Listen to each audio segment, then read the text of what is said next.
I'd like to thank you all for joining us. We're going to get straight to it today, and I'm about to introduce Rakugo Castaldo. Rakugo serves on the Soto Zen Buddhist Association Board of Directors.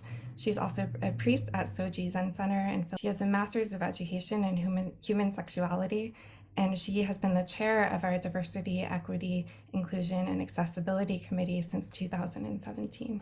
So thank you for joining us, and please let me know if you have any questions or needs.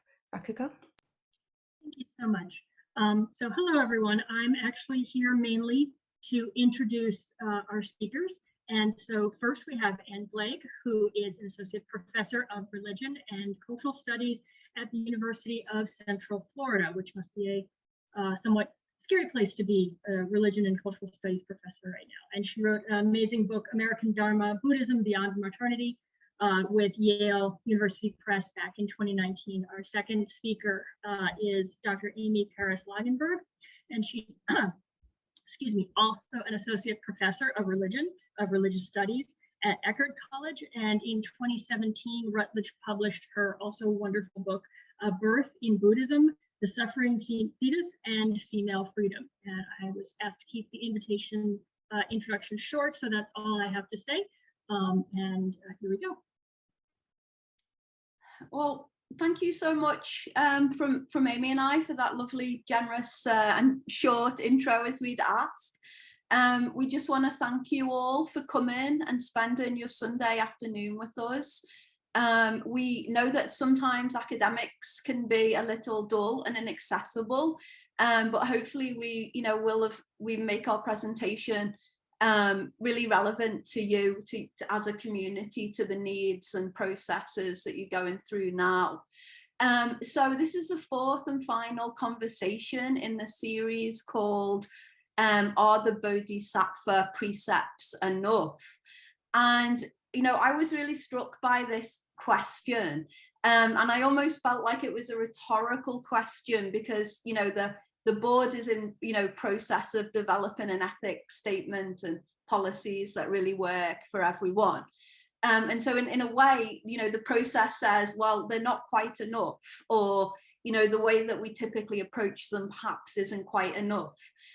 So we just wanted to kind of start on this note of what's this gap that seems to have arisen between practice and ethical behavior on the ground, and between practice and responding effectively to ethical behavior on the ground. And we were struck by a couple of themes that had kind of arisen over the course of the last three conversations. So we just wanted to kind of start on this note. We wanted to do a little warmer with you. And so we've prepared these two questions. We'll start with the first one, and we just want you to write, if you're able and willing, your personal answer to these questions. So we'll start with the first one. Why aren't Buddhist ethics, practice, and training enough to respond to sexual misconduct complaints? And if you think they are, just say, hey, actually they are. That's also a fine response. So yeah, just feel free to write in the chat, and if you would prefer to be anonymous, you can send directly to me or Amy.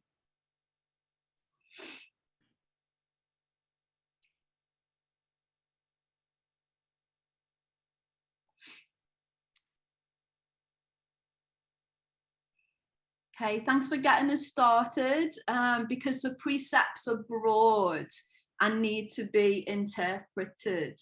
So this suggests that it's a both yes and no. They are sufficient, but they're not fully fleshed out right now.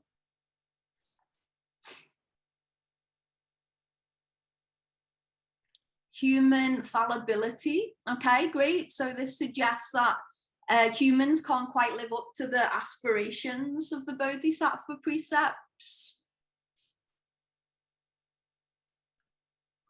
Okay, a similar response around application and taking these more general kind of universal kind of aspirations and practices and applying them to specific cases, new cases perhaps in a changing cultural context. Yeah, patriarchy. I like that as a feminist, that there's a gendered barrier to the full fulfillment of the Bodhisattva precepts. Yeah, I must admit, I'm inclined to agree with Jeremy that the violations really suggest that there is a need for further development here.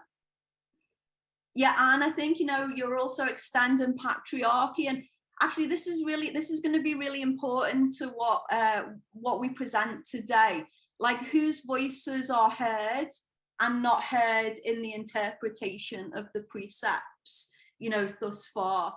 Right, Amy? Yes, am I unmuted? Yeah, so that's one of the things that we want to get to along the way, is kind of the DNA of Buddhist ethics, especially classical Buddhist ethics, the basic principles that we think about when we think of Buddhist ethics. So we're going to talk about that a little bit later on in the performance, in the presentation. But I mean, I think we hit on a lot of the major themes here. Yeah. Go on to the next question, maybe. Yeah, we'll move on to the next one. Thanks everyone who participated. Okay, so this is some information that came up. I think it was the first conversation where Tenku shared, looking back at the history of SZBA, that the complaints that had been made had nearly all been decided in favor of the teacher, who is obviously the person in power. And Tenku also pointed out that the complaints were made, I think, mostly or nearly all by females, and were found in favor of males. So there's, as well as the power hierarchy between a teacher and a student, there's also a gendered kind of difference here as well, which is quite interesting considering, a couple of you had brought out the role of patriarchy in the first question. So this is this is probably a more sensitive issue for you all, but I'm just curious, like, why do you think this is the case? Do you simply think it was the case that all the complaints were actually unfounded? That would be one response. Well, this was the right ruling, or was the process, not sufficient? Like, what could it be, do you think? Okay, these are great. Patriarchy, I think, with the gender really is suggestive that patriarchy is at play here. Also, I think this is such an important point, the fear of disruption. Disharmony in the Sangha is, actually, Amy, it's considered a precept breaker, right? Yeah. So there's normativity historically in Buddhism to privilege harmony above other things, right, in Buddhist communities. And this is great conflict of interest, the close relationships between the people who had complaints made against them and people in power. We see this across the board in our research, across all Buddhist lineages. It's actually a very human situation. And it's also, because of the size of a lot of sanghas, it's quite a practical challenge, actually, to mitigate. We've always done it this way. Yeah, a kind of routine approach that we need to think a bit differently, perhaps now. Yeah, I think that's so. Yeah. Will you bounce off this for me? I was just responding to Rakugo's ouch. Yeah. People tend to believe access to power is a gift and that women gain access to power by being with men sexually, romantically. I mean, that's also definitely a theme that we've seen in speaking to in speaking to survivors, that the responses they get are along those lines. And that kind of also speaks to the gender dynamic here. There's a very strong gender dynamic. Yeah. Yeah. I think also Grace Shearson writes about the way that women are conditioned in patriarchy, and in the workshops that she runs or has run, she's encouraged role plays around this. The devotion to the teacher, I do want to linger on this a second, because one of the things that we found actually, even with our interviews with survivors, as well as survivor allies, and also just generally confused members of the Sangha, is that they do all tend to stress, I got all of these gifts, as well as, this kind of pain. So there is this, even in survivors, even in the direct recipients of, people who've been the victims of abuse, there is this sense of the wrestling with the good things that they got for the teacher. So this is definitely, I think, a very fundamental component here. I think that's so true. Conflict averse. Again, I would say this is true across Buddhist Sanghas. This fear of disrupting, and a kind of, a general underdevelopment maybe around conflict management.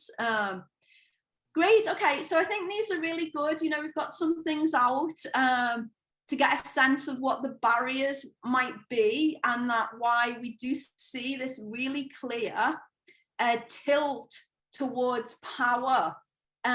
In classical Buddhism, Amy will talk about this, the way that Buddhist ethics are skewed to the perspective of the male monastics. And then I think even institutionally in our kind of contemporary Buddhist institutions in North America, we see that institutional tilt towards those in power too. So essentially what Amy and I wanted to offer today was just to get us all thinking about ways to kind of intervene in that tilt, ways to kind of, bring a bit more balance. And so we want to just think together around this question of, how can we practice ethics as a practice, right? It's certainly a practice. How can we practice an ethics that isn't immediately or habitually, routinely tilted to protect those in power? So that's a kind of general kind of question that's animating our presentation today. Right, Amy, ready to? Yeah, hold on. Oh, there we go. Oh, did you want to do the map though, Amy? Okay, so I have to just let everyone know that I have COVID right now, so I'm a little bit off my game, but I'm going to do my very best. So this is what our plan is for today. We made a little map, and we're kind of signposting as we go so that you can remember where we are. So we want to just give you a really brief intro into our research project. Anne and I were doing a collaborative project, which is going to result in a book about abuse in American Buddhism. So a little brief intro to that.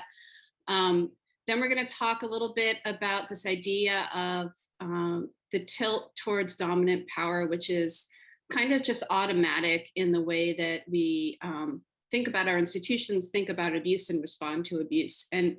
And what it means to replace that with a survivor-centered approach. We're going to talk a little bit about the issues around naming abuse. I mean, this is something which has come up, I think, quite a bit already in this series. We're going to add some thoughts about that. And then we have some really good examples of grassroots responses to abuse, different kinds of things that people are doing, which perhaps do right, or is an answer to that skew of towards power in responses. And we're going to focus in particular on responses, what we're calling responses from the margins, so survivor-oriented responses. And then we're going to end, depending on the time, with just some brief comments about more classical foundations of Buddhist ethics, and are they survivor-centered? And I have a couple of examples for you from that, and then hopefully Q&A at the end. Yeah, but feel free also, if you have any questions as we go, to just place them in the chat box. For sure, and we also, I think we're pausing now and again to see if you have questions, but yeah, do make sure to interrupt. You can unmute, interrupt us as well. Great. So as Amy mentioned, our research today is from a longer project. We've been working now on this project for about 4 years, and we probably have about another year before we finish the first book draft. And so the book will be, we're writing it, we want it to be accessible for practitioners. It's an academic press. And it will certainly, we certainly will offer it to our colleagues. But we really do want it to be a kind of a help, a gift to practice, communities across Buddhist lineages that are really struggling with this issue, as you likely know, of sexual misconduct, sexual abuse. And in the course of writing this book, we've also been doing a lot of public scholarship events. And we've done recordings, conversations on the ground, and some different presentations. And we really learned a lot from, those presentations. And we're also working closely with a survivor group, and we'll talk about them a little bit more.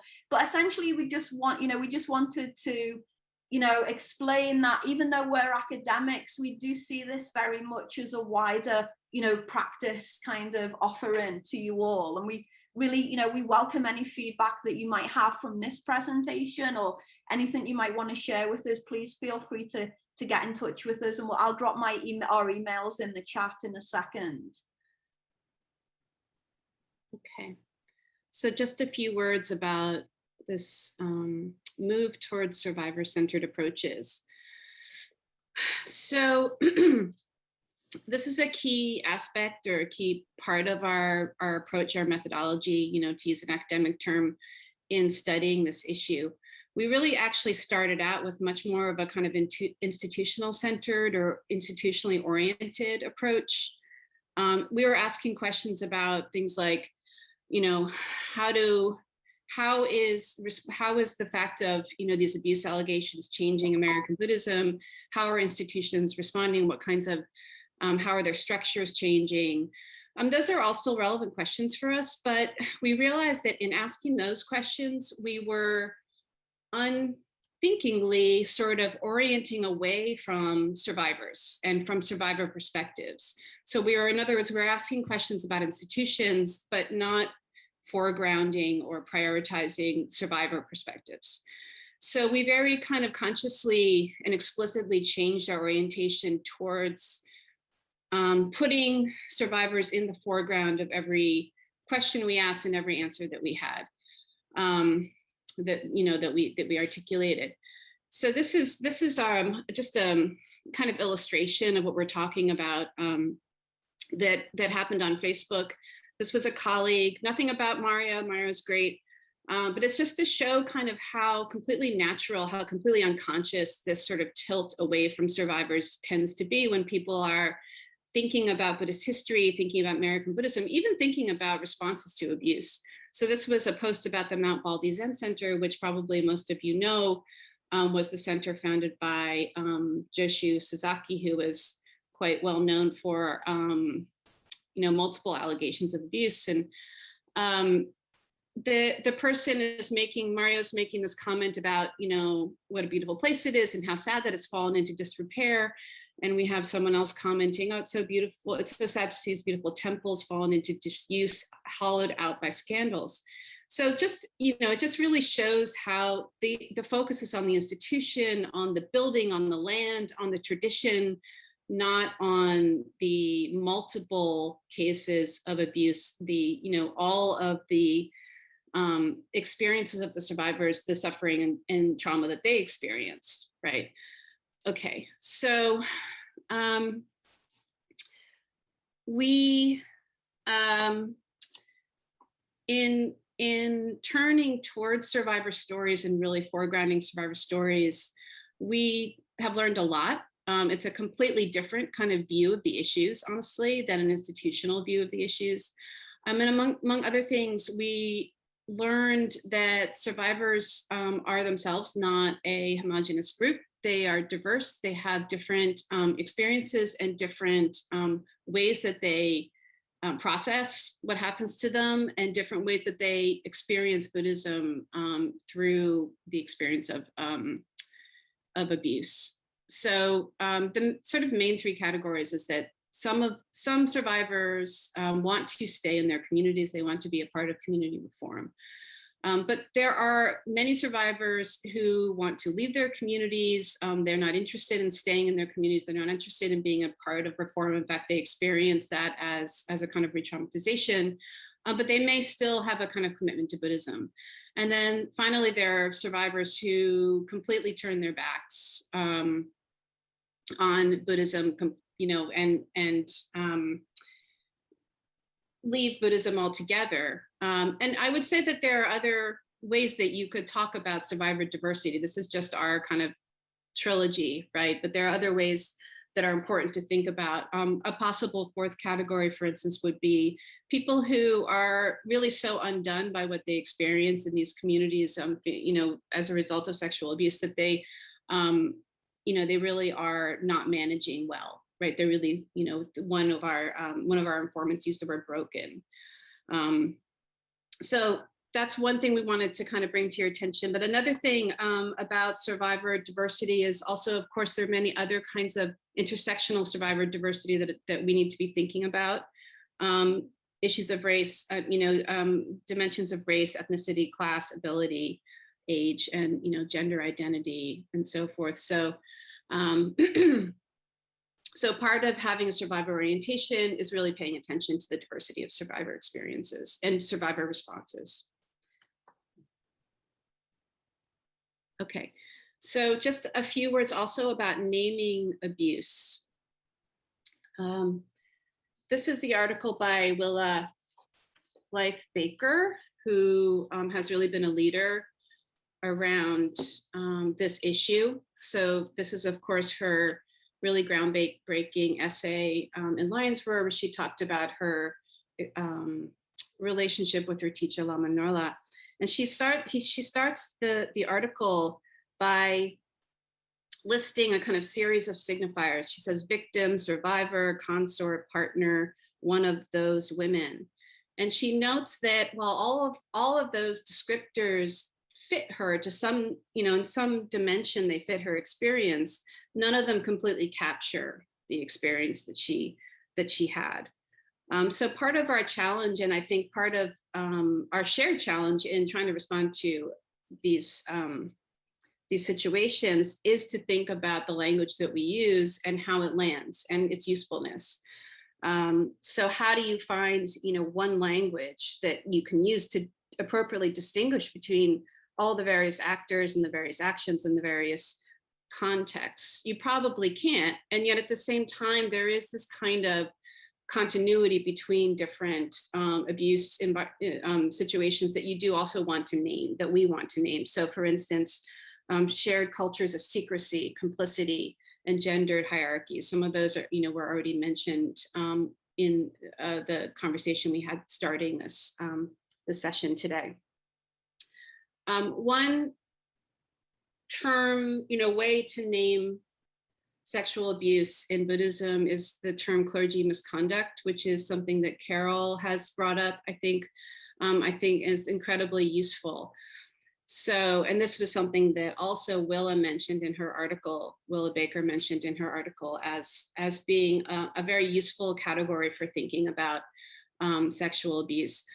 For a number of reasons, but among other things is that it creates a kind of comparative container for people trying to respond to abuse, comparative with other religious communities. And there is a lot to learn from people who have looked at these issues in other religious communities. It also, I think, allows us to think broadly also across the category of spiritual abuse, right? So spiritual abuse as a broader category that may include sexual abuse, but also includes other types of violation in religious contexts. And then another naming that we wanted to, sort of concept that we wanted to offer to you as maybe perhaps useful is the term sexual violation. Sexual violation is a term that's favored by Linda Alcoff, who's a feminist philosopher. And now I'm going to get a little on the academic side, but I think it actually might be something to, put in your back pocket, might be useful. So Linda Alcoff is really concerned with the way that we name the harm. And so we don't want to fall into a kind of naming which polarizes things or which oversimplifies things.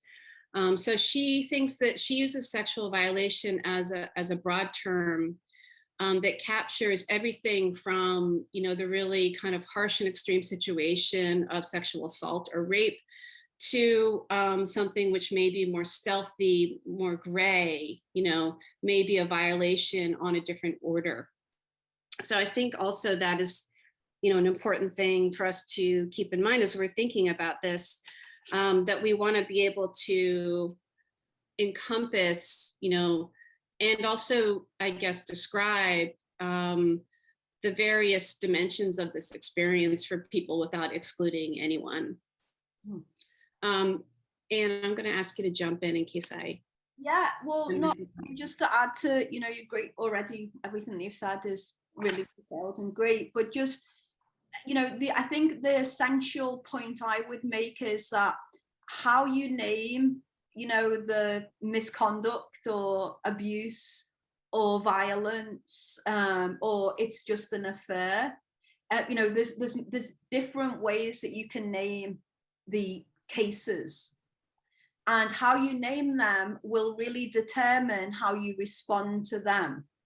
And so I would say that what we've learned, over these 4 years is that it's really important that Sanghas have a clear definition of sexual misconduct, abuse, harassment.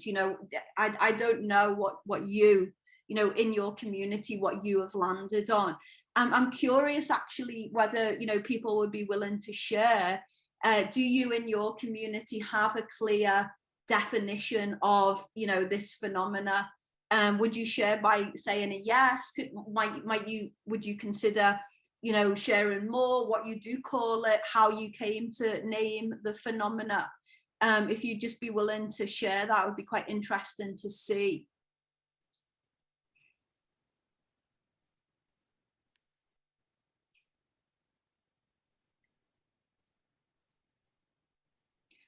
Does the SZ, is it the SZBA? Sorry, I'm English, so we say Z. Does the SZBA have a clear definition of sexual misconduct, harassment as an organisation? Do you use clergy misconduct, for example?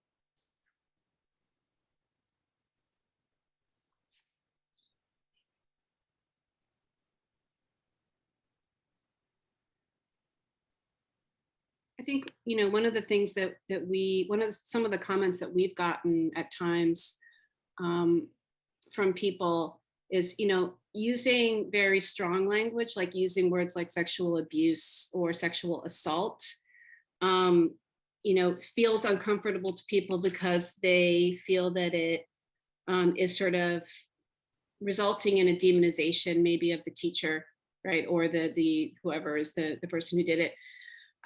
So they want to kind of create a space where that person, both sides are included, right? You can include both sides in a conversation without demonizing. But at the same time, I think, there's a concern about not naming it in a way that's clear, right? So, Anne mentioned this thing of, I don't know, a hug gone wrong, or a romantic relationship when, using a term like relationship instead of using a term like, abuse or violation. So that there are kind of concerns on both sides that people have. So I'm just seeing some responses. So thanks for those who probably went to look it up, I'm guessing. So I think, in a way, it's quite startling. It's quite startling to me right now, and perhaps to you. I'm not sure how this is landing for everyone. But with naming being so important to determine how you respond, it's quite startling that it's not clear if you do have a policy that names what you're going to count as sexual misconduct, sexual harassment, and you might want to distinguish between them in your policy. Violation is something we found really helpful for Linda Alcoff. So San, this is good because you do get some range there. You know, those of you who attended Carol Machesan's talk, you know, she talked about hugs gone wrong. And I noticed I, you know, really contracted when she said hugs, because I'm a big hugger. And I think maybe some other people likely had that, you know, had that response.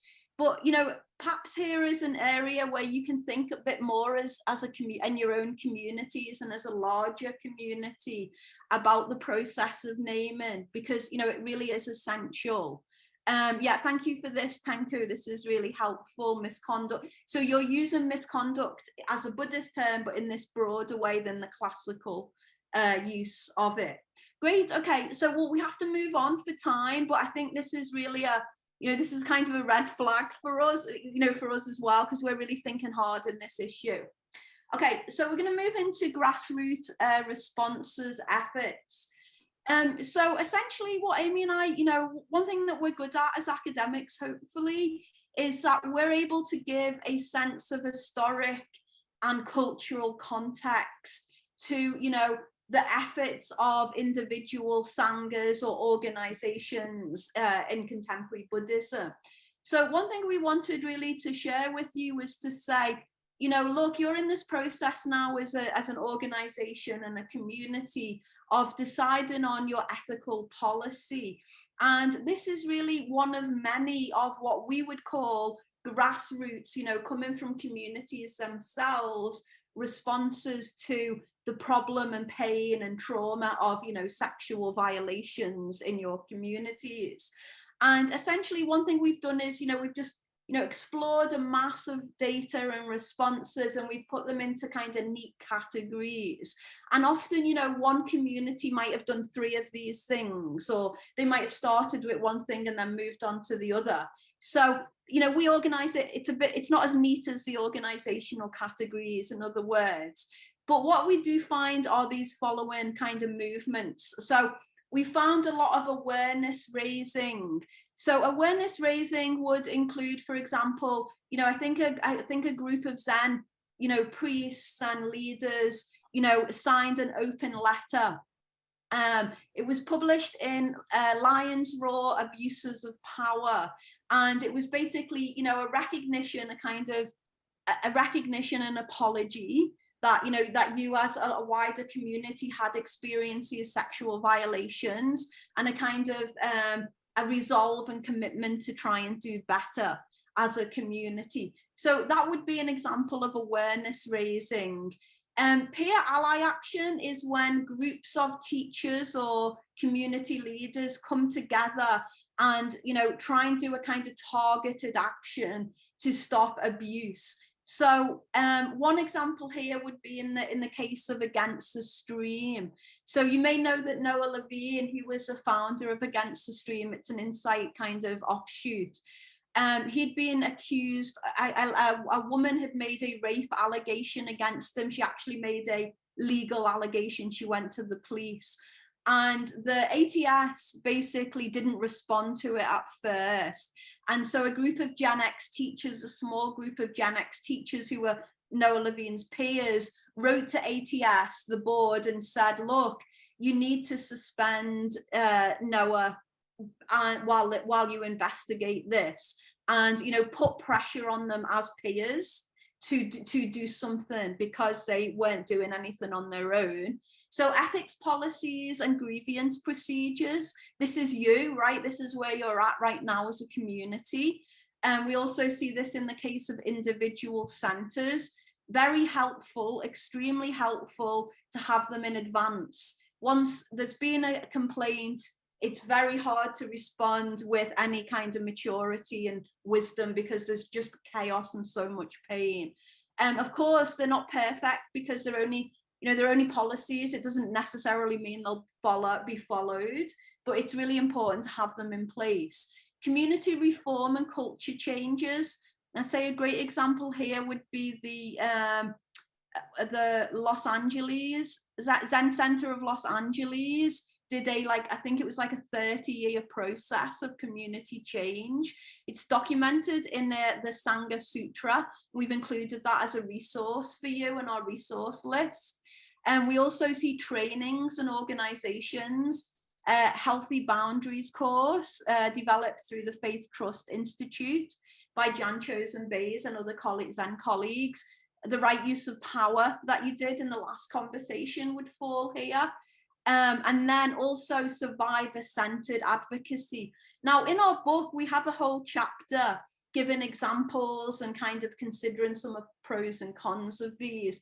But of course, we don't have time to present that to you today. So we thought, you know, what would be the most helpful?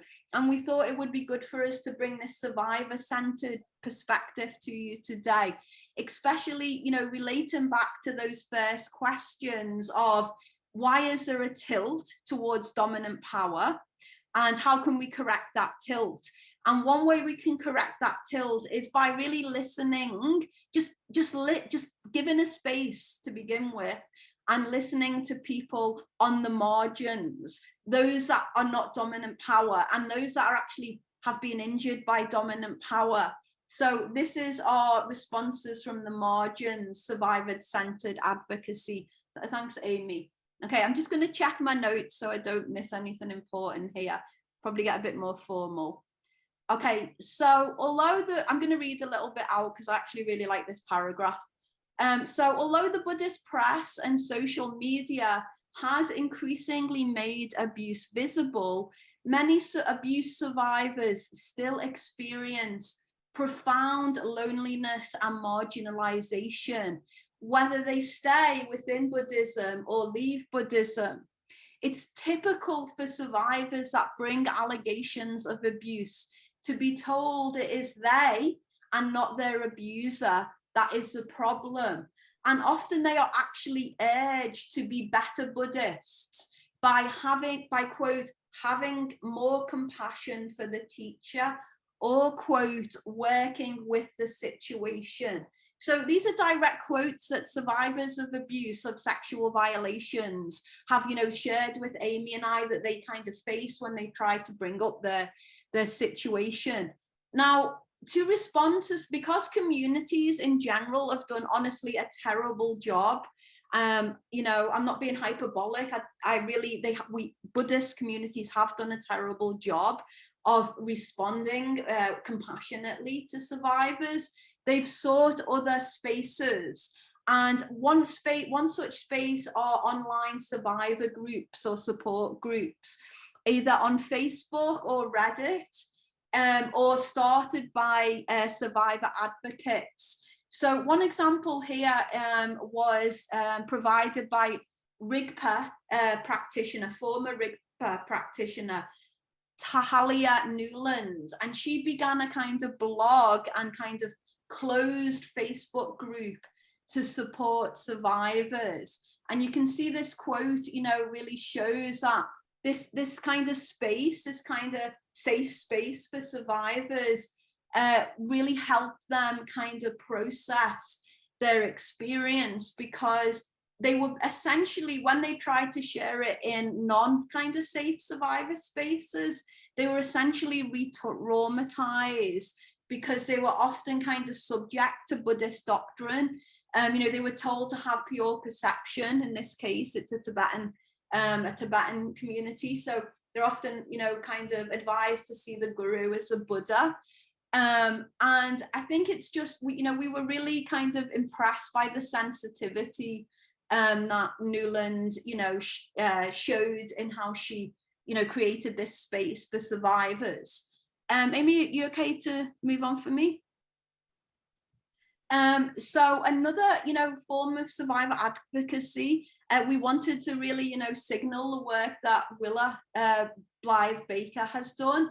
So Willa herself, you know, as Amy mentioned, is a survivor of sexual misconduct.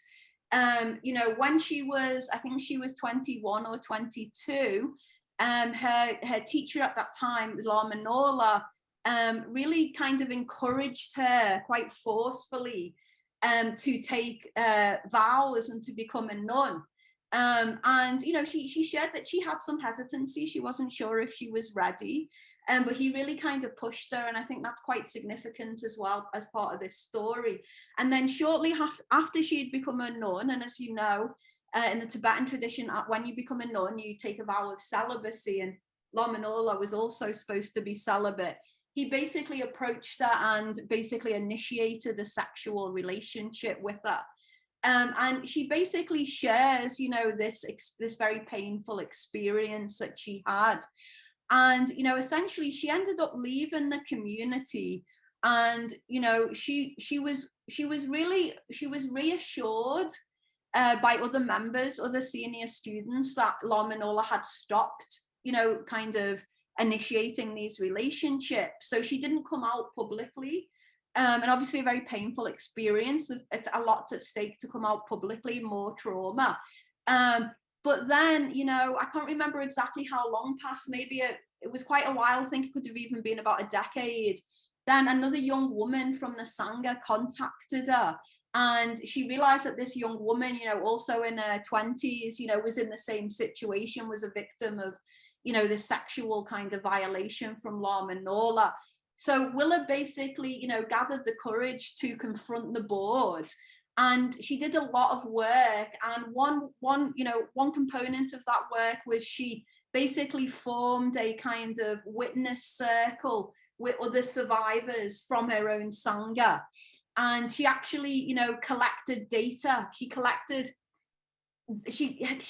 their stories of what had happened with Lama Nola and the impact on that, you know, violation on their practice. And she kind of collated their experience and she presented it to the community and basically forced the community to confront this issue.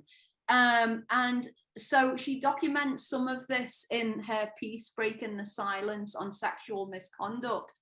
And then from this experience, she kind of moved into working more broadly on survivor advocacy.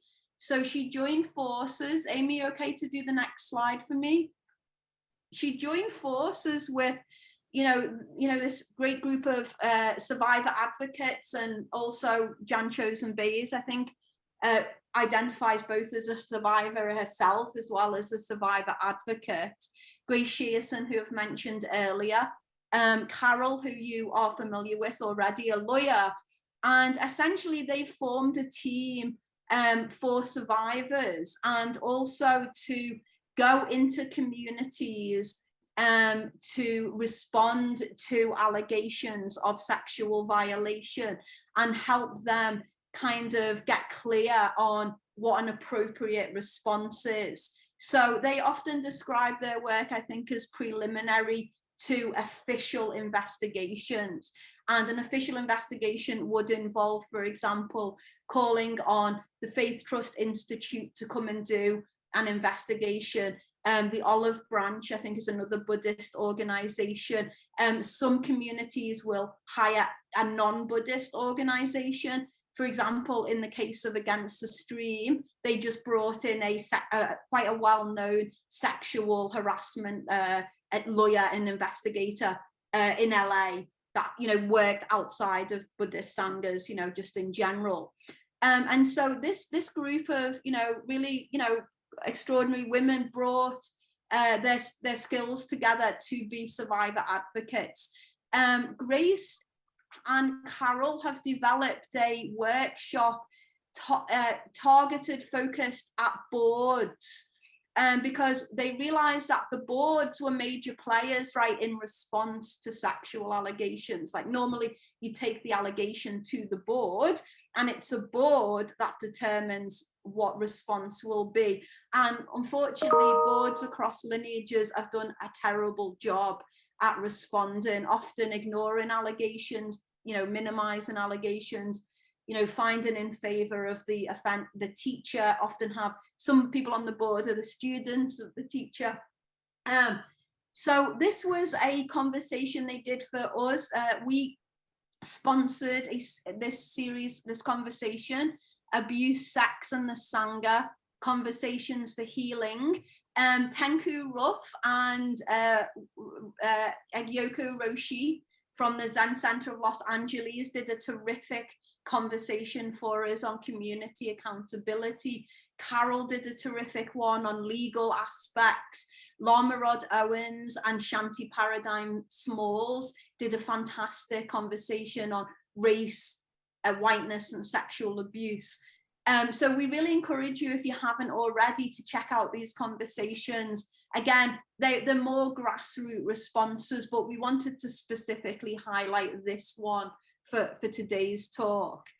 Another example, this is just to kind of remind you of, these are some of the points that Carol suggests of what is a accurate, appropriate, responsible response. So we would situate Carol's work here. I won't linger because I think Carol already unpacked these. Now, one group that we did want to kind of introduce you to is a new group. It started just last year in October, so it's almost a year old. And it's called, as you can see, the Heartwood Connecting Survivors of Guru and Teacher Abuse Group. Now, Heartwood is actually a center in Chicago. It has a physical location. I've actually been visiting them this week, and Amy would have been with me, but unfortunately she got COVID. And essentially, Heartwood started as a Tibetan Buddhist center. The teacher was Khandro Rinpoche, and the co-founder of the group, her name is Nancy Floy, and the other co-founder is called Rachel Montgomery. And Nancy was a student of the Sakyong in Shambhala. She was actually one of the survivors of the Sakyong, and her story is documented in the Buddhist Project Sunshine Report. And she worked closely actually with Carol. And that's how we came to meet her, through Carol. You know, we're kind of part of this overlapping network now of survivor advocates. And then Rachel was also a client of Carol, and then she met Nancy and us through Carol. And so Nancy survived abuse in Shambhala, and then became was already a student of Khandro Rinpoche, and then had a split with Khandro Rinpoche around financial misappropriation. So Heartwood is split from Khandro Rinpoche, but it's a community that's had to revision itself essentially in the wake of abuse. And one of the ways that it wants to revision itself is to include a strong survivor-centered component. And so amongst other things, they have a monthly support group. And this support group meets every month. Sorry, it's monthly, obviously. And there's currently 16 members, survivors. Or they represent different Buddhist lineages. I think probably the majority is Tibetan, but there's also Zen survivors and also survivors of the Insight community. And we are allies of the group, and we are on the advisory board. They've got a great website if you want to check it out in your own time. We've included it. But one of the things that we were really, really struck by, it actually really moved us, was when we attended the meeting. Maybe, Amy, do you want to show the guidelines? We were really struck by their guiding principle. And Rachel and Nancy, in conversation with the survivors, again, a grassroots effort, kind of developed these principles. They really create a kind of holding space. I won't read them out, I'll let you read them yourself. But they read them out at the start of each meeting, to, you know, really kind of remind the members, you know, what they want to, what the intentionality and the holding of the space. And honestly, you know, it actually brought a tear to my eye on a personal level, because this, you know, when Amy and I interview, we talk to survivors, and also, you know, general Sangha members who aren't direct victims of violence, but have really been devastated by sexual violation in their Sangha. And the contrast really between this space, the care, the compassion, the responsiveness, you know, as a practicing Buddhist myself, you know, the kind of gentleness of Kuan Yin, I'd say, you know, to bring a bit of Buddhist language in, I really felt it in this space. And it was quite jarring for me to think about the contrast in actual Buddhist spaces. You know, and I say this not to like shame Buddhists, I'm a Buddhist myself, but just really like, wow, you know, there's a massive gap here, what's going on. Amy, did you have any other words to add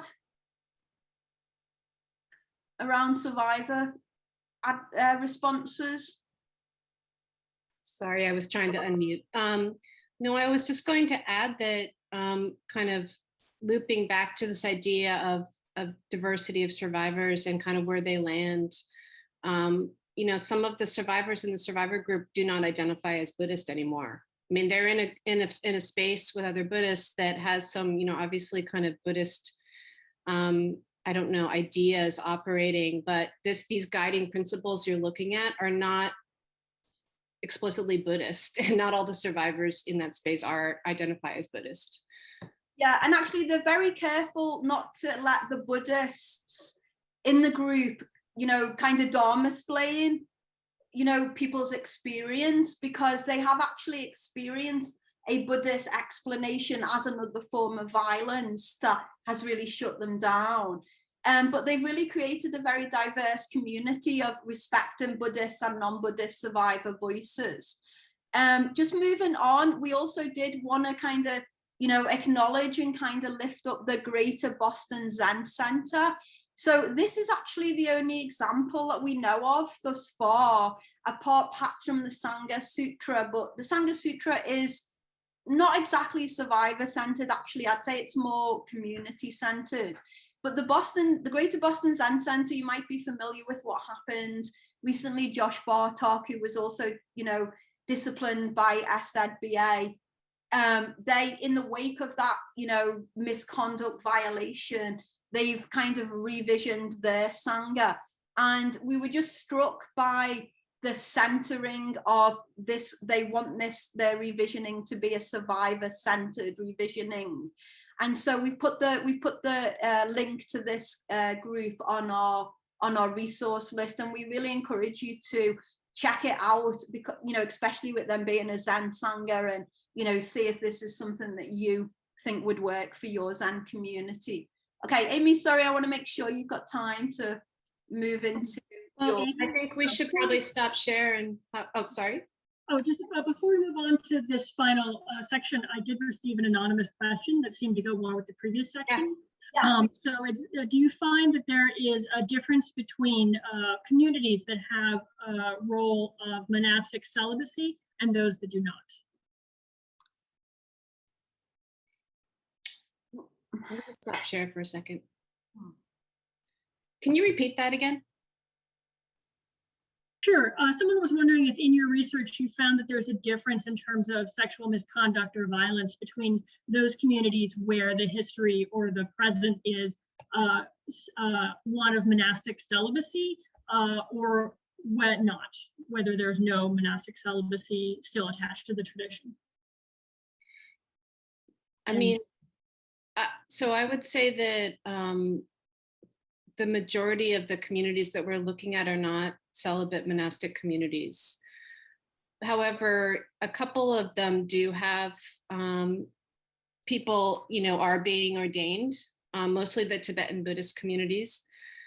I'm not sure if I wanted to make broad generalizations across them. I think they probably share more than they differ in terms of the patterns of abuse and responses to abuse. But I would say that I think that the experience of, you know, someone like Willa who was ordained and had vows, and then was sort of approached sexually by her teacher, that's like a especially confusing situation, I would say.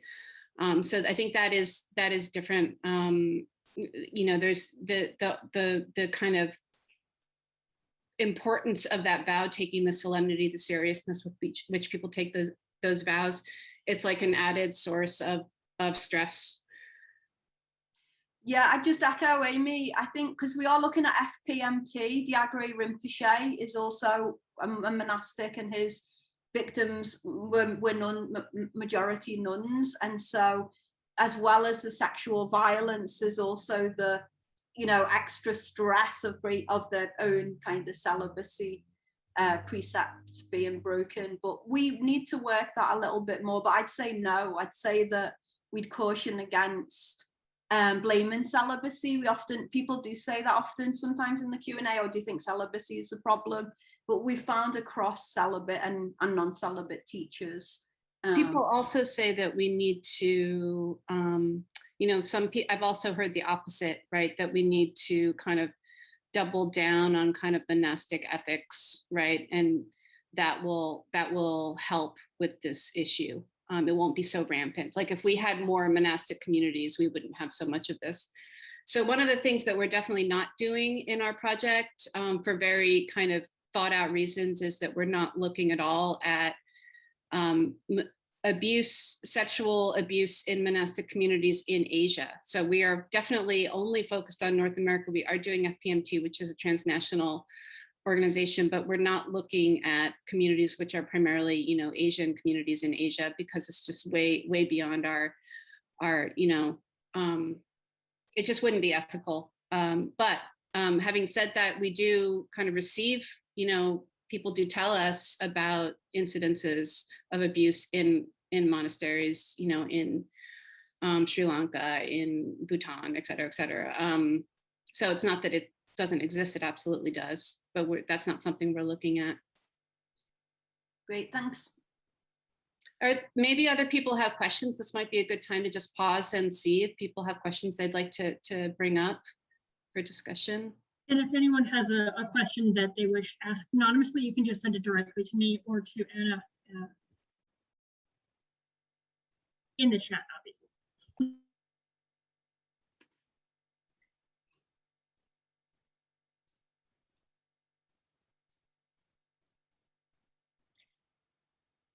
Well, one thing I'd like to just encourage you, it's like we'd kind of red flagged the naming. I would encourage you all to, read survivor narratives, read them as a community, and just make sure that those narratives are part of this wider discussion or part of your discussion in your individual Sangha, like those voices.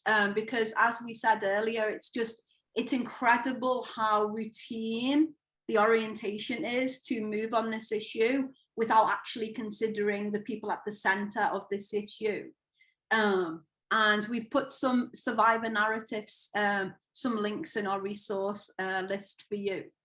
And here's the response network for survivors of Buddhist clergy abuse that Tinku just put in the chat. Thanks, Tinku. We're actually going to do a conference at Heartwood for survivors of Buddhist sexual abuse and violations. And so we hope that will be, another contribution to this area in the future. In about a year, we're just starting the planning of it. Great. If there aren't other questions, we have more for you. Oh. So from Jisho, when one person suffers abuse or when there is an allegation, the whole community is affected, but tends to deny that. Resources for this? I think a great resource is the community accountability conversation with Tenku and Agyoko Roshi. They talk about the impact on the community and how they rebuilt, how the Zen Center of Los Angeles kind of rebuilt itself after they suffered a lot of, abuses through Maizumi Roshi, and then another teacher. There was like 2 generations of abuse, sexual, financial, alcoholism as well. So that would be one starting place, and the Sangha Sutra, which is a public document where they've documented the kind of rebuilding in the wake of deep abuse. And do you know any? Well, I was just going to say, I think also, just the basic awareness that when there is an abuse and one person is suffering from it, it always affects. I mean, it almost always, there's a ripple effect. It almost always affects the entire community. And so kind of knowing that, expecting that, making some kind of response to that as a community makes a lot of sense. one of the things that a friend of ours is actually doing is two people actually, they're going to work on a website to kind of map responses to the Karmapa allegations. And the idea is that people can write in anonymously or not with, you know, how those revelations are affecting them, you know, his students and the communities. It says he's such a huge force in Tibetan Buddhism. And the idea is to kind of put almost on a visual map so that it's very, you know, impossible to miss how wide the effect is, how much it ripples through the entire community. And then there'll be statements, kind of witness statements in a variety of languages about, you know, what that effect actually is. So, you know, I think it's such a huge issue. And the more that it's made visible, then I think communities can kind of expect it and be prepared, right? And have some ability to respond to it instead of like, well, you know, let's just get on with it. Or, you know, I don't know why this is affecting me so much, right? It's almost always is like that. Yeah, I just think, you know, one thing that's really struck me on doing this project is, you know, we've really seen a range of, you know, sexual violence, you know, from, I don't want to rank violence, it's, you know, really inappropriate, but, you know, rape, like full, like really, you know, the rapers would be the first idea when I say rape, where your mind would go, like a very, you know, physical, aggressive rape, to, you know, a consensual relationship between a senior student and a teacher, both of whom are single. But one of the things that's really struck me is the devastation, the impact it has on the wider Sangha is almost like across the line the same. Like there is something about this area that, you know, even though again, there's a range of violation, the impact is always devastating and can cause whole sanghas to split. So yeah, I think that, you know, recognizing that impact of pain across the sangha and providing spaces to process and learn from that is really essential, and will also be, you know, hopefully a small part of our conference as well.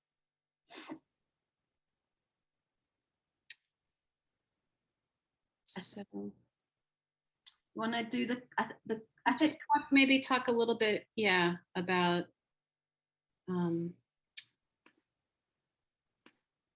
so we thought that it might be useful to talk a little bit about our research into classical kind of sources of Buddhist ethics and whether those are survivor-centered, and in part just as a response to, you know, the question, for instance, that Carol started with a couple sessions back about, are the 16 Bodhisattva precepts enough, right?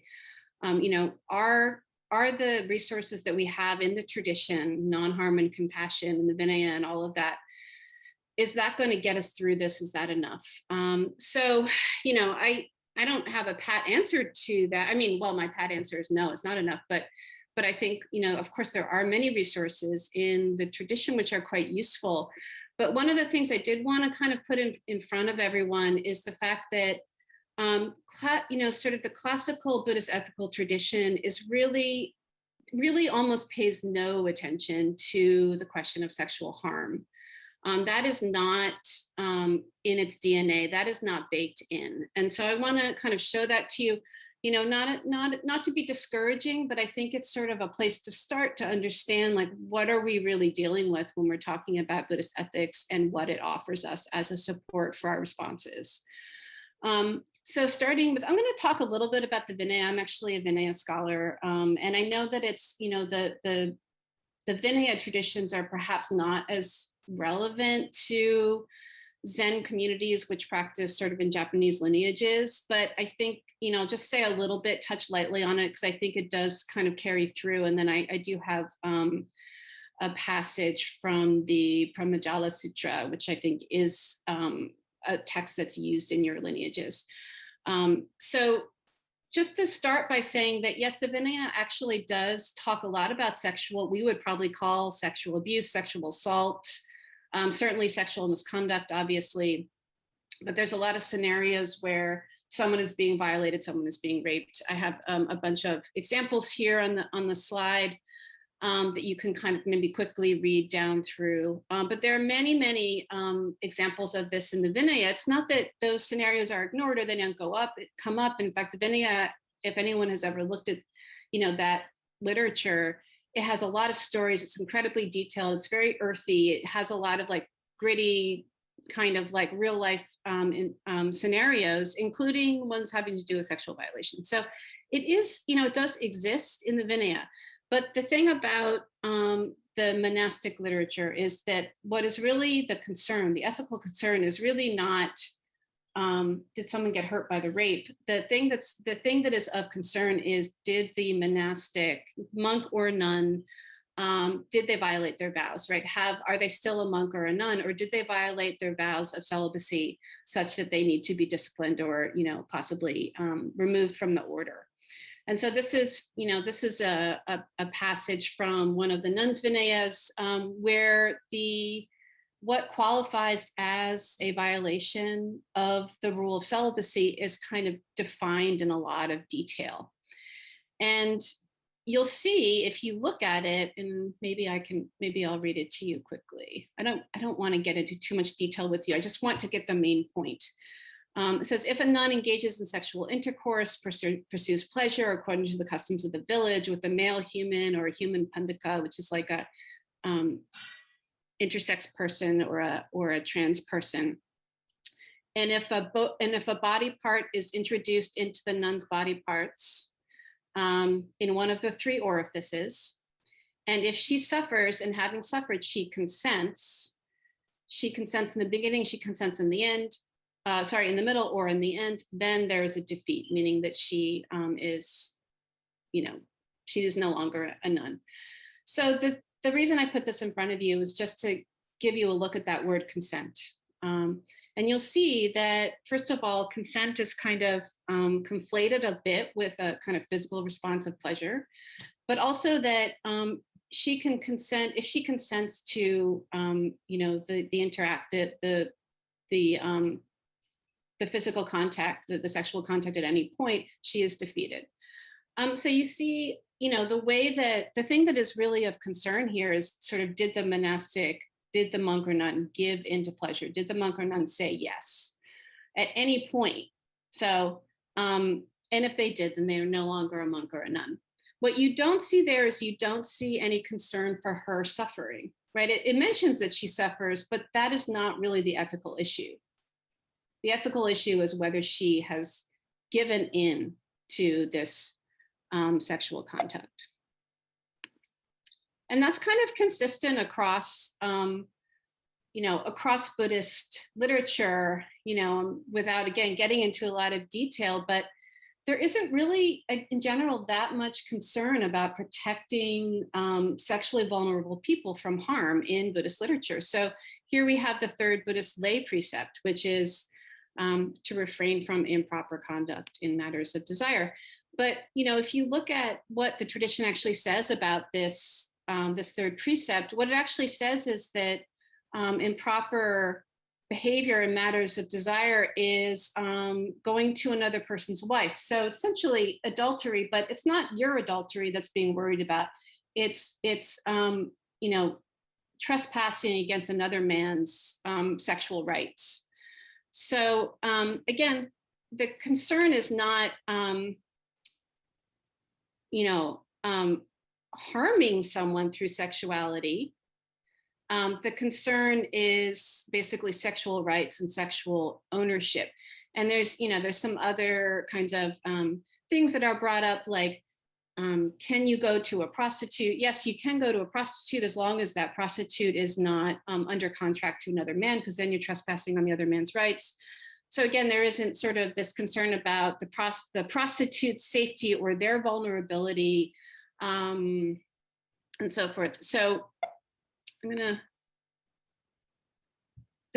actually skip this. So as I said, I know that those sources, which are Indic sources, may not seem that relevant to you and your tradition. But I think the Brahmajala Sutra may be a bit closer. So this is one of the sources for the 16 precepts that are used in the Soto Zen tradition. And here is the language from, this is a translation that I found online, so I'm not necessarily, going to say it's the best translation, but it's a translation of the explanation of the third precept, the precept against, sexual misconduct, from the Brahmajala Sutra. And I thought that, first of all, maybe I'll read it, just so we can all kind of look at it together. But then I thought that maybe we could look at it together and think together, is this a survivor-centered text? What are really the ethical concerns at play here? Okay, so it reads, a disciple of the Buddha must not engage in licentious acts or encourage others to do so.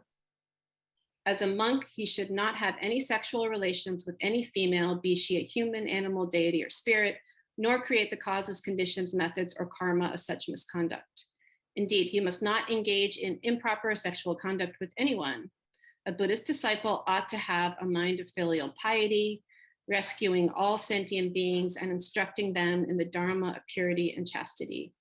If instead he lacks compassion and encourages others to engage in sexual relations promiscuously, including with animals and even their mothers, daughters, sisters, or other close relatives, he commits a parajika offense. That means an offense where you get kicked out of the monastic order. Okay, so I'll flip back to this slide in a second just so you have the text. But here's my question for you guys, and I thought maybe we could talk about this together as sort of an exercise. And again, like my broader point here is, what are we really building off of? What are we dealing with here in the Buddhist tradition? And what are we looking at, and how can we be realistic and think about building past it in addressing issues of sexual abuse? So looking at that text, is it really survivor-centered? Would you see this to be a survivor-centered text? Is there concern for someone, who's in a vulnerable position and who may be sexually taken advantage of? Is that one of the concerns here? What are the main ethical concerns being expressed? What is maybe left out? Okay, so if I could get back. Okay. Actually, sorry, Amy, Tenku had written the Sotos and precepts come from the Brahmanet Sutra. Oh yeah. Same one. Yeah, it's the same thing. Okay, right. Yeah. Thought it was another one. Panicked. Compare both, but it's the same one. Right, yeah, it's a little Sanskrit there, but it's the same one. Yeah. Sometimes they call it the Indranet Sutra too. So what do you think? Do you think, is this, are we paying attention to survivors here? Are we paying attention to those that may be harmed through sexuality here? What are we paying attention to?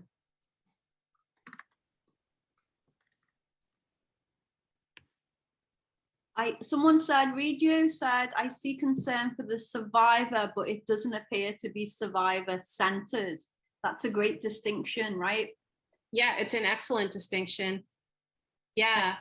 So just following, I think maybe you're referring to the word compassion there, which, possibly is what you're thinking of. Where is it?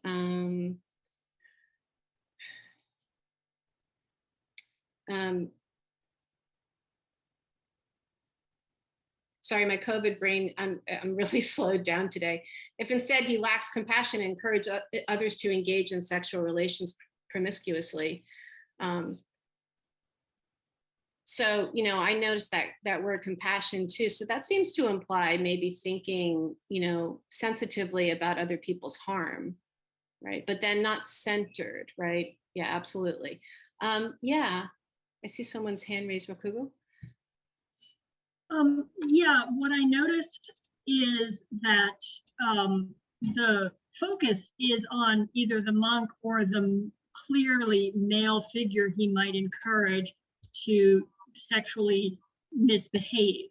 Otherwise, it wouldn't say even their mothers, daughters, sisters, or their close relatives. It would be more gender neutral. Not have any sexual relations with any female. So it's very much women are objects. They're lumped in with animals. Don't have sex with animals. Don't have sex with your mother. These are equal things. They're both wrong. I will agree with that. And the concern is all what exactly is a offense strong enough to remove this monk from the Sangha, not what should the Sangha do for any female, animal, or human who has been treated as an object for the monk or his friends to use. So I don't even see it as compassionate towards the survivors at all, let alone survivor-centered. Yeah, and absolutely. I think that's a great reading. And I would also add this, mothers, daughters, sisters, or other close relatives. The concern seems to be sort of the sin of incest, right? I mean, to use kind of Christian language, right? I mean, it's not necessarily, well, they're especially vulnerable to, sexual harm or abuse. It's especially bad because they're relatives. So yeah, great reading. And then I see another hand. I can't see your name for some reason, but you have your hand up. Do you want to unmute? I'm sorry that I can't say your name. I can't see your name there. Shosan, yeah. Tosan, will you unmute again, please? Okay, every time, yeah, when you unmute me, it mutes again. So, okay, so can you hear me? Yeah.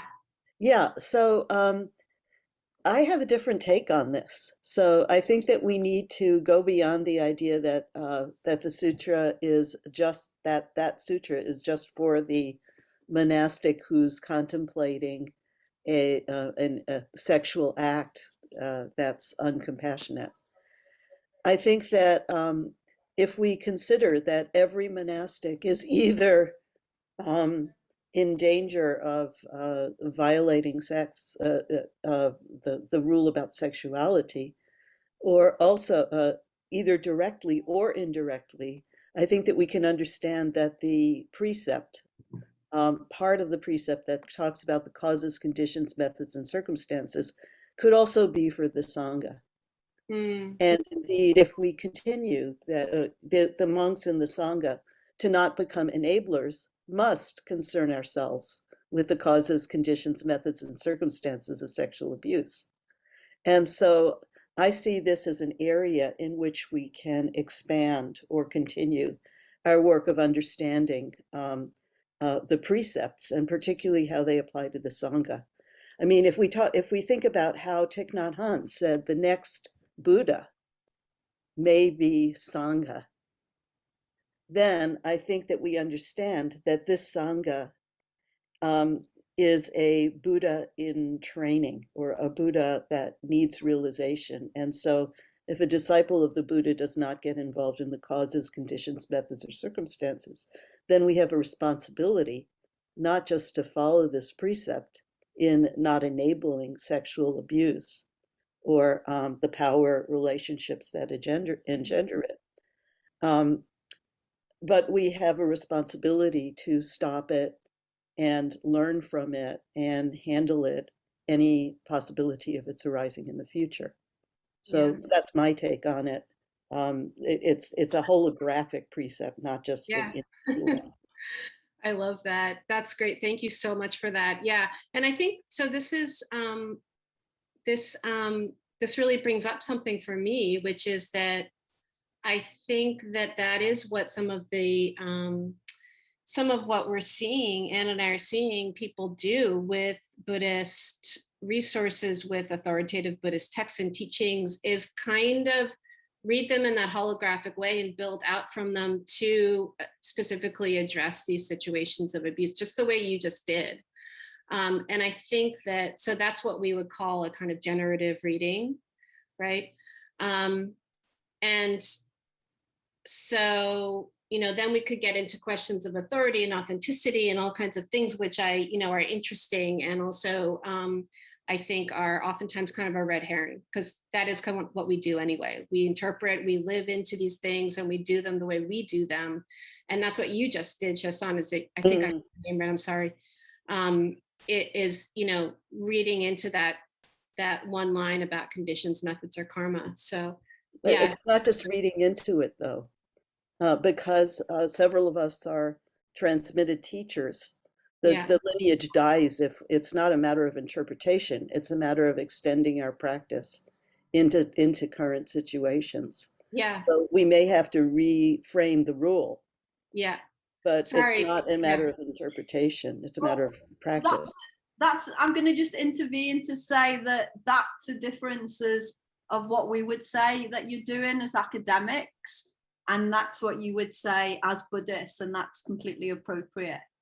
But I think that, I think that would be my preferred wording, the way you put it. I like that much better. Yeah, thank you for that. So it might be, I see that there's some other. We're on our last 10 minutes, so I wanted to just share one thing, one more thing, just, and it really fits with the conversation we just had, which is, so this is an article that was an essay that was written by Bhante Sujato, who is a Australian Theravada nun who is very progressive, actually. And he published this recently, last October, in, very much in response to the things that are happening in Buddhism in North America and also in Australia around these abuse cases. And what he did is he went into the Vinaya, and he knows a lot about the Vinaya. He's a good Vinaya scholar, and he found he read, I would say, generatively. Some people would say selectively. And he found a couple of rules. They're called the aniyata rules, the uncertain rules. They're uncertain because they're undetermined, because it really depends on the nature of the offense, what the outcome is. But the heart of the matter is that these are rules which allow or charter lay women to witness against monks who have committed sexual offenses, which is really important, because if anyone's going to see stuff going on in a lay woman's house, it's probably going to be another lay woman.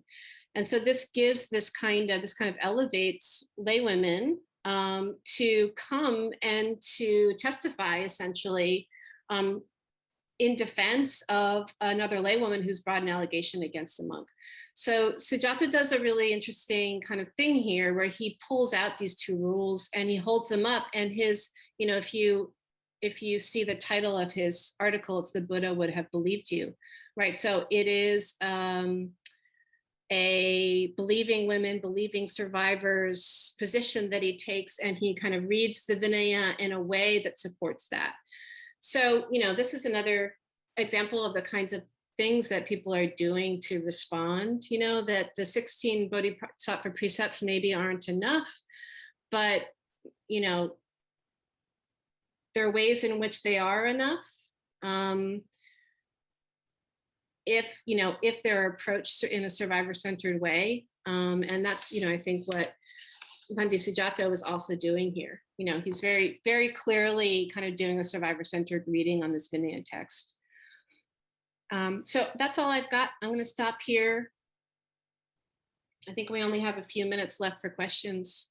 I'm also going to stop the share.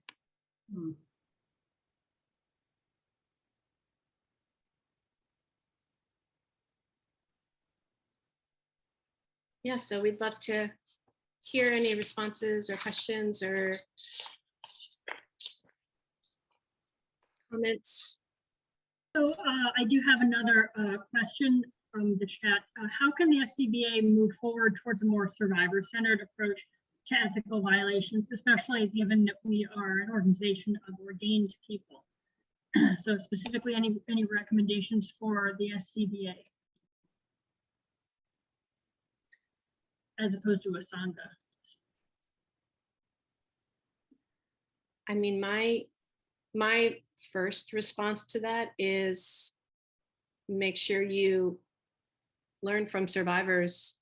I don't have a pat answer about how to do that, right? How do you, how do you meet them? How do you talk to them? How do you gain their trust? But I think that would be my first suggestion. What is happening with them? What do they need? What is their experiences? really learning about that. I mean, I would have a direct question of when you would, I know you've been working on this ethics policy for a while and put a lot of thought and care and consulted different experts. So I would be curious, did you consult survivors? Did you read survivor narratives? Did you consider survivors as as one of the stakeholders in the ethics policy? You don't have to answer it. What I want to say is that Amy and I ourselves, as very explicit feminists, started this project really without really doing that ourselves. Like, they were there. We know of survivor-centered approaches, but we were like conditioned as actually Buddhist studies scholars like Mario, our friend and colleague, to approach something in a certain way, a tilt, an orientation that automatically, push those perspectives out. And it was actually only really through direct contact with survivors that we were like, wait a minute, we've really missed something here. And we actually went back to the drawing board, and we had to we redesigned our study actually, because we realized that we'd missed those narratives. And then when we write things, we send them to survivors. We ask their feedback, and we don't always take everything they say on board completely, but we approach them as interlocutors with a big stake. Right, Amy? We're really trying to be very dialogical with survivors. We share everything we write. It's certainly about them. So I just wanted to say that Tinku said, yes, we did. And we ran everything through actual case studies to see what it might be for each person involved. Brilliant. Yeah. That's fantastic.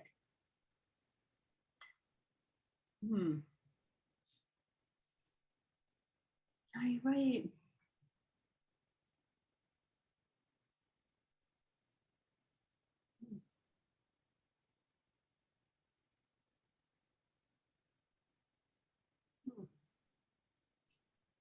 Sorry, I'm just looking back on some of the things that I missed. Yeah, we have 3 minutes left. If there's anyone who has a quick question, I don't know how you can ask a quick question in this topic.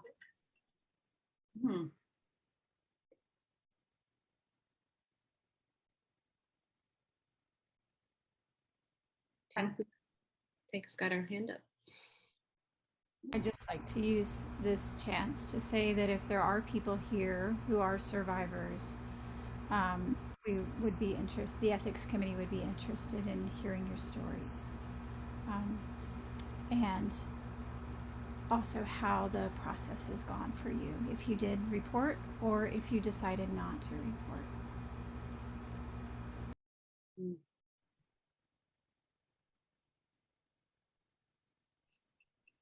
And you can send any messages to the committee at ethics@scba.org, and I'll follow up with that resource in our materials that we send out this week.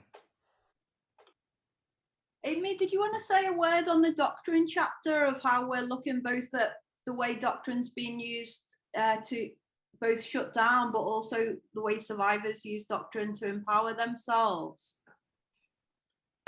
Sure. I mean, in 2 minutes. One of the chapters that we're working on is it's how doctrine becomes part of responses to abuse. And we have 3 categories in the way that it tends to function. And one is that doctrine sometimes can actually be pretty directly weaponized against survivors to silence or to groom them, frankly, for abuse. So that's the first way. The second way is that we call it the good Buddhist approach. And that's so that doctrine sometimes, and this is like it's like more common, it's just normal, that Buddhist ideas like compassion, like right speech, like non-judgment will kind of come into play in sanghas and sort of circulate around these issues in a way that, tends to normalize or create an environment in which the abuse gets muted or seems not that bad, or we have to, really look at both sides. So it has a way of supporting, as we were saying, this kind of tilt towards the power structure kind of supports dominant power. And then, but the third way I think that Anne was referring to is that, you know, that there's many examples of both survivors and survivor advocates using doctrine really generatively to work against abuse. And I would say actually the Sujato article that I just showed you was a really good example of that. And did you have an example in mind? No, I not right now. I mean, I think survivors themselves who stayed in Buddhism, like Willa Blythe Baker, Yeah. has a reading of Samaya, the bonds between a student and a guru that reads against the grain.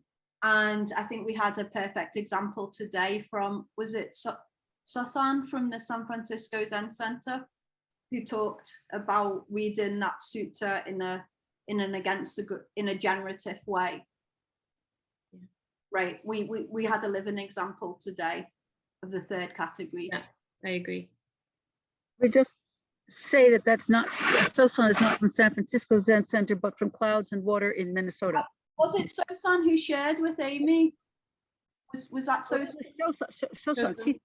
Sosan is from San Francisco. Sosan is not. Yeah, that was what we would say is probably a constructive use of doctrine to advocate against sexual violence.